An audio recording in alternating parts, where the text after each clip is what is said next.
¿A ti qué es lo que más te gusta dibujar? En mi caso, es la gente, sus rasgos, sus gestos, las miradas, una forma de andar. Hola, me llamo Raúl Allen y soy ilustrador.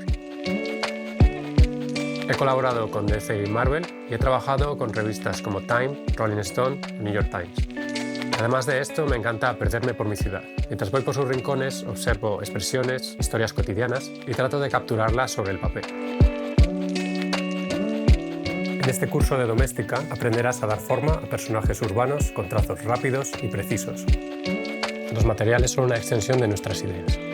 Nos detendremos a conocer las herramientas y a preparar el espacio de trabajo. Con lápiz, boli o rotulador entrenarás tus manos y ojos.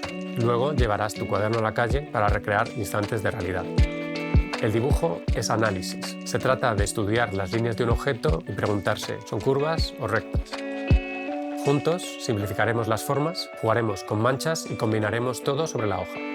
Solo experimentando perderemos el miedo a los trazos y nos atreveremos a hacer personajes atrevidos y originales. En nuestro proceso nos serviremos de fotografías de referencia para ilustrar.